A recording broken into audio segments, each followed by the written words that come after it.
नहमदुहु व नसल्ली अला रसूलिहिल करीम अम्मा बाद फ़अऊज़ु बिल्लाहि मिनश शैतानिर रजीम बिस्मिल्लाहिर रहमानिर रहीम।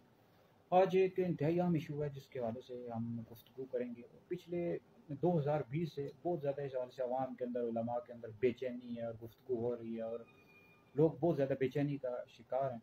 तो इस हवाले से हमने मुनासिब समझा कि इस हवाले से हम चंद निकात चंद बातें इस हवाले से सामने रखें। और वो बात है जो मसला है जो डॉक्टर अशरफ आसिफ जिलानी साहब ने 2020 में इस हवाले से बयान दिया था मसला ख़ता के हवाले से कि सैयदा फ़ातिमा ज़हरा रज़ी अल्लाह ताला अन्हा से बाग़ ख़ता के मामले में ख़ता इज्तिहादी वाक़या हुई।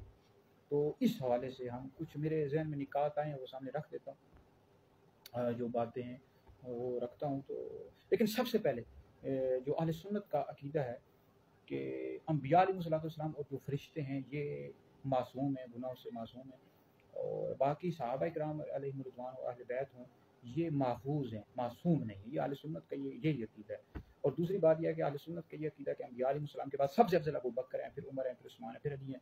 जो शख्स मौला अली को अबू बकर उमर से अफजल करता है ऐसा शख्स गुमराह बद्दीन और अहले सुन्नत से खारिज। ये दोनों अक़ीदे मैंने इस वजह से वाज़ेह किए कि डॉक्टर जलाली साहब के पास शकीर थे, उनको हमने सुना है वो बाज़ औक़ात कहना शुरू कर देते हैं कि ये तफज़ीली है, राफ़ज़ी है, इस तरह की बातें। तो ये अक़ीदे मैंने दोनों वाज़ेह कर दिए ताकि इस हवाले से हम पर कोई इल्ज़ाम न लगाए। अब जो पहली बात है वो ये है कि डॉक्टर अशरफ आसिफ जिलानी साहब से मेरा पहला ये सवाल है, वो हम दर्द दिल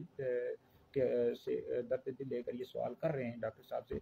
हो सकता है कि डॉक्टर साहब तक मेरी वीडियो पहुंच जाए या उनके शागिर्द तक पहुंच जाए और डॉक्टर साहब तक पहुंचा दें तो ये मसला हल हो सकता है। तो डॉक्टर साहब से पहला सवाल है कि आप 5 मिनट में या 10 मिनट में ये मसला हल कर सकते थे, जो बेचैनी या उलमा या अहले सुन्नत के दरमियान या अवाम के दरमियान बेचैनी को आप ख़त्म कर सकते थे, वो किस तरह? क्या आप 5 मिनट के अंदर अहले सुन्नत की जो अकायद की कुतुब हैं, उसूल की कुतुब हैं, उनमें उनसे दिखा देते कि जनाब ये मसला यहाँ पर लिखा हुआ है कि सैयदा फ़ातिमा ज़हरा रज़ी अल्लाह ताला अन्हा से ख़ता इज्तिहादी वाक़या। उस वाले से आपने ठीक है वो कहा कि ख़ता का मतलब गुनाह नहीं होता, तो वो तो ठीक है, लेकिन आप दिखा देते कि अहले सुन्नत की किस किताब के अंदर, मोतबर किताब के अंदर, अकायद की उसूल की किताब में कहाँ लिखा हुआ है। पहली बात, ये 5-10 मिनट में आप मसला ख़त्म कर सकते थे। आपने इस हवाले से बेशुमार लेक्चर दिए 2020 में देते रहे, लेकिन वहाँ आप इस्तिदलाल करते रहे। आपने सराहतन अहले सुन्नत की किसी भी अकायद की कुतुब से, उसूल की किताब से नहीं दिखाया। इसी वजह से तो बेचैनी है। ये तो इस हवाले से आपको गौर करना चाहिए। जैसे ये जो मसला है कि मौला अली मुर्तज़ा रज़ी अल्लाह ताला अन्हु हक़ पर थे, अमीर मुआविया रज़ी अल्लाह ताला अन्हु से ख़ता इज्तिहादी जंग सिफ़ीन में खून उस्मान सैयदना उस्मान गनी रज़ी अल्लाह ताला अन्हु के क़िसास के मामले में इसे ख़ता इज्तिहादी वाक़या हुई। ये अहले सुन्नत की अकायद की कुतुब में लिखा हुआ है और दीगर भी हमारे काबिर उलमा ने लिखा है। अल्लामा इब्न हजर ने लिखा है, फ़तहुल बारी में अल-बिदाया व निहाया मौजूद है। आला हज़रत ने फ़तावा रज़विय्यत नंबर 10 में लिखा है, फ़र्क़ मरातिब बेशुमार हक़ बदस्त हैदर करार कि हक़ मौला अली मुर्तज़ा रज़ी अल्लाह ताला अन्हु के साथ अमीर मुआविया रज़ी अल्लाह ताला अन्हु से ख़ता इज्तिहादी वाक़या। तो आप ये इस तरह दिखा देते कि अहले सुन्नत की किस किताब में ये जो मसला जो आप फरमा रहे हैं वो कहाँ लिखा हुआ है। ये बेचैनी सारी खत्म हो जाती। जैसे ये जो नारा था बेखता बेगुनाह हज़रत मुआविया दाऊद इस्लामी के पीर ने लगाया, उस वाले साहब ने भी फतवे लिखे थे भाई ये अहले सुन्नत का नज़रिया ही नहीं है। तो फिर उन्होंने रुजू कर लिया। अगर इस हवाले से हम दिफा भी एक हवाले से कर सकते थे कि जनाब वाला अमीर मुआविया रज़ी अल्लाह ताला अन्हु से इस हवाले से तो ख़ता इज्तिहादी वाक़या। दूसरे मसले के हवाले से यज़ीद पलीद के हवाले से लोग कहते हैं कि उनको जानशीन क्यों बना दिया, जानशीन क्यों बनाया? हम कहते हैं भाई इनको नहीं पता था, बाद में यज़ीद पलीद के हालात ख़राब हुए। तो इस हवाले से हम कहते इस नारे का दिफा भी कर सकते थे। बहरहाल दाऊद इस्लामी की जो पीर थे इन्होंने रुजू कर लिया था, इस वाले से हमने फतवे भी लिखे थे। तो अब अगर कोई ये नहीं मानता, कहता है अमीर मुआविया रज़ी अल्लाह ताला अन्हु से ख़ता इज्तिहादी नहीं हुई, तो उस वाले से देखो कितना शोर मचता है। ये तो सराहतन अहले सुन्नत की अकायद की किताबों में लिखा हुआ है। तो इस वाले से कितना प्रेशर डालते हैं उलमा अहले सुन्नत, और हम सारे सबने डाला रुजू करो। और ये अगर कोई नहीं मानता कि हज़रत सैयदा फ़ातिमा ज़हरा रज़ी अल्लाह ताला अन्हा से ख़ता इज्तिहादी वाक़या नहीं, अगर कहता है नहीं हुई, तो उस पर शरई हुक्म क्या लगेगा? डॉक्टर साहब शरई हुक्म भी तो आप बता दें। तो ये जो अहले सुन्नत की ये अकायद किताबों में लिखा हुआ है, तुम रुजू करो इससे। दूसरी बात यह है कि ये जो आप इम्कान ख़ता के हवाले से तस्वीया माबैन सुन्नी व शिया किताब का हवाला दे रहे हैं, इसमें पीर मेरे अली शाह साहब रहमतुल्लाह अलैह इम्कान लिखा है, वक़ू कहाँ लिखा है? ठीक है जी, इम्कान आपने वक़ू साबित कर दिया, उन्होंने तो इम्कान लिखा था, तो ख़ता हो सकती है, लेकिन ये है कि उनका वक़ू तो नहीं लिखा। तो इस हवाले से आपने वो अपनी तरफ से वज़ाहत की है ना।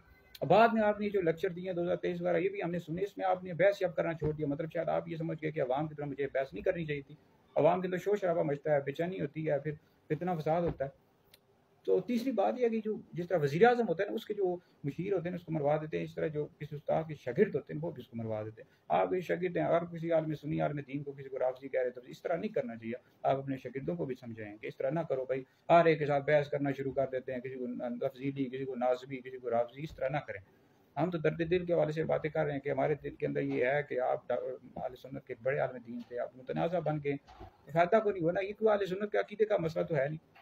اور پھر جو خلفائے راشدین ہیں آپ اس حوالے سے اقوال بھی دکھا رہے ہیں، لیکن صراحتاً جو اہل سنت کی کتاب ہے وہ آپ دکھائیں۔ کیا خلفائے راشدین نے کب کہا حضرت ابوبکر، حضرت عمر، حضرت عثمان، حضرت علی؟ اگرچہ اس حوالے سے آپ تفسیر کبیر کے حوالے سے اقوال بھی دکھا رہے ہیں، لیکن صراحتاً اہل سنت کی کتابوں سے دکھائیں۔ یہ چند سوالات ہے، ہو سکتا ہے ڈاکٹر صاحب تک میری ویڈیو پہنچے تو میری آپ سے گزارش ہے، یہ ہم اس حوالے سے کہہ رہے ہیں کہ صراحتاً آپ اہل سنت کی عقائد کی کتابوں سے دکھائیں تاکہ بے چینی ختم ہو جائے۔ تو اس حوالے سے علمی بحث ہو سکتی ہے، خطا اجتہادی ہوئی یا نہیں ہوئی، علمی بحث ہے، لیکن آپ صراحتاً دکھائیں تاکہ بے چینی ختم ہو۔ اور میری ویڈیو اگر کوئی سنے ڈاکٹر صاحب تک پہنچا دے، تو ڈاکٹر صاحب سے گزارش ہے، ان کے شاگردوں سے گزارش نہیں ہے، ڈاکٹر صاحب سے گزارش ہے کہ آپ وضاحت کریں۔ یہ میرے 3-4 سوالات ہیں۔ اللہ تعالیٰ میں اہل سنت کے عقیدے پر قائم رہنے کی توفیق اور مدد عطا فرمائے۔